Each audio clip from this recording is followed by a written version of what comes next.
आदरणीय पुरुषोत्तम रूपाला जी, मेरे साथी मुरुगन जी, तेलंगाना सरकार में मंत्री श्रीनिवास यादव जी, हमारे दोनों सेक्रेटरी आर के सिंह स्वयं साहब, वर्षा जोशी जी,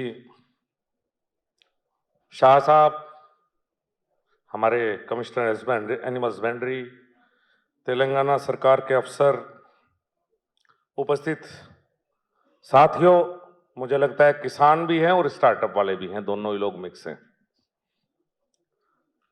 500 में से 25 स्टार्टअप मंत्रालय ने सिलेक्ट किए।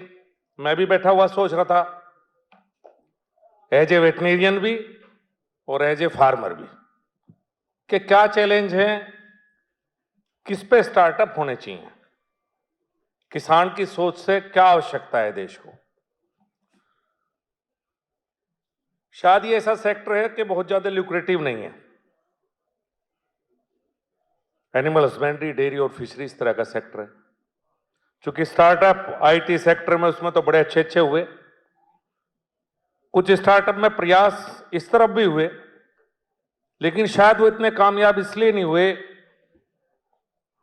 कि शायद ग्रोथ आईटी सेक्टर जितनी नहीं होगी, मुझे ऐसा लगता है। और जब हम एनिमल हस्बेंड्री, डेयरी और फिशरी सेक्टर के स्टार्टअप के बारे में सोचना शुरू करते हैं, कोई भी व्यक्ति, तो मेरा उनसे अनुरोध है कि वो एकदम से बड़ा बनने की ना सोचें, वो थोड़ा किसान के हित में काम करने का प्रयास करें। समय के साथ बड़ा तो अपने आप हो जाएगा अगर ज्यादा फार्मर जुड़ेंगे। कई बार हम जल्दी करते हैं। कुछ स्टार्टअप के बारे में मैंने सुना है कि उन्होंने अच्छा काम शुरू किया, लेकिन बड़ा वॉल्यूम करने के लिए और अपने आप को बड़ा बनाने के लिए शायद वो इतना लाभ किसान को नहीं दे पाए जितना वो दे सकते थे। कुछ समस्याएं हैं जिन पर काम किया जा सकता है। सबसे बड़ी समस्या है प्रोडक्टिविटी की। हमारे यहां प्रोडक्टिविटी वर्ल्ड एवरेज से आधी है आज भी। और जब दूध के रेट बढ़ते हैं तो कंज्यूमर की तरफ से शोर मचता है, और नहीं बढ़ते तो किसान को नुकसान होता है। तो सबसे बड़ा चैलेंज है कि प्रोडक्टिविटी कैसे बढ़ाई जाए। जो कैटल, जो बफलो आज 7 लीटर पे है, वो 14 पे कैसे जाए, ये सेक्टर की सबसे बड़ी समस्या आप कह सकते हैं। हमारी दूसरी जो बड़ी प्रॉब्लम है वो डिजीज है। नई नई बीमारियां आ रही हैं। लंपी स्किन डिजीज पिछले साल आई, अफ्रीकन स्वाइन फीवर आई। इस तरह की बीमारियां नई नई, जो पुरानी बीमारियां थी, एफएमडीएचएस काफी हद तक सरकार ने कंट्रोल करने का प्रयास किया, लेकिन रोज रोज नए चैलेंज हमारे सामने इस सेक्टर में आते जा रहे हैं।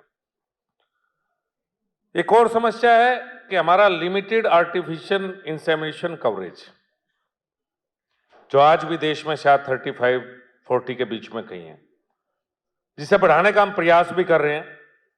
लेकिन इसमें भी एक बहुत बड़ा चैलेंज है, पुअर कंसेप्शन रेट। मेरे याद है कि शायद 3 साल पहले हमने किसी स्टार्टअप को अवार्ड दिया था एआई गन के लिए। मुझे कभी मार्केट में दिखाई नहीं दी, पता नहीं क्या कारण है उसका। हमने अवार्ड भी दिया था कि वो एआई गन बनाएगा जिससे कि जो कंसेप्शन रेट आप 30-35 के बीच में, शायद वो 60 से 70% पहुंच जाए। लेकिन 3 साल बाद भी मुझे कहीं वो एआई गन अभी तक दिखाई नहीं दी। हो सकता है महंगी ज्यादा हो या क्या प्रॉब्लम रही, मैं कह नहीं सकता। आज भी 5% किसान है मात्र जो डेयरी फार्मर है, जिसे लाइव स्टॉक टेक्नोलॉजी के बारे में इंफॉर्मेशन है। इसकी बहुत बड़ी समस्या है देश में। और इन सबसे बड़ी समस्या एक है कि मार्केट का एक्सेस। मिल्क में तो कोऑपरेटिव की वजह से, और थोड़ा सा पोल्ट्री में कह सकते हैं। उसके अलावा मार्केट लिंकेज नहीं है, चाहे वो गोट्री हो, चाहे वो शीप हो, चाहे वो हमारी इंडिजिनस पोल्ट्री हो या और पिगरी हो। मार्केट बहुत दूर है।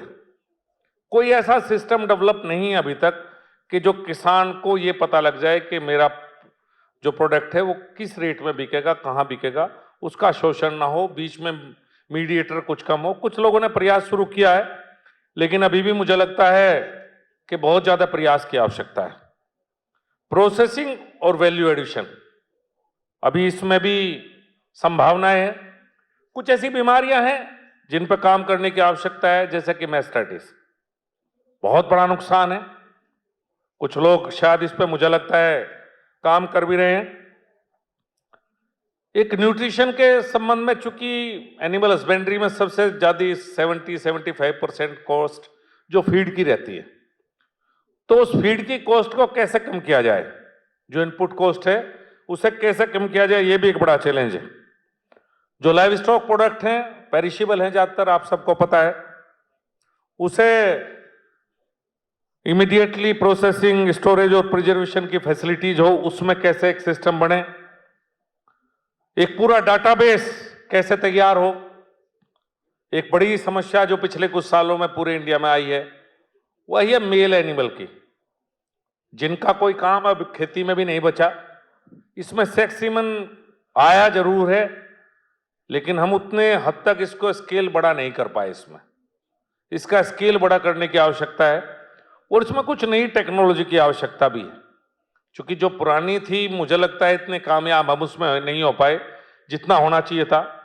इंश्योरेंस सेक्टर है, इसकी भी बड़ी समस्याएं हैं। और 2019 के बाद जब से मंत्रालय बना है, नया मंत्रालय, 2019 से पहले शायद ये इस तरह का मंत्रालय था कि जो प्रदेश सरकार की मदद करता था, कहीं ना कहीं थोड़े थोड़े पैसे 60-40% में हम कुछ देते रहते थे। लेकिन माननीय प्रधानमंत्री के द्वारा 2019 में इसे नया मंत्रालय बनने के बाद हमने बहुत बड़े कुछ काम केंद्र सरकार की तरफ से स्टेट सब्जेक्ट होने के बावजूद मोदी जी की सोच के साथ शुरुआत की है। ट्रीटमेंट के लिए पूरे देश में करीब 4300 वेटनरी एम्बुलेंस सभी प्रदेश सरकारों को दी गई है। वैक्सीनेशन की बात करें तो FMD, brucellosis, PPR, swine fever, ये 100% सेंट्रल गवर्नमेंट की तरफ से इनकी शुरुआत की गई है। ब्रीडिंग एक जो बहुत बड़ी प्रॉब्लम है, मैंने बताया, आर्टिफिशियल इंसेमिनेशन जिन स्टेट में 50% से कम ही आई है, वहां सेंट्रल गवर्नमेंट की तरफ से बिल्कुल फ्री की गई है। और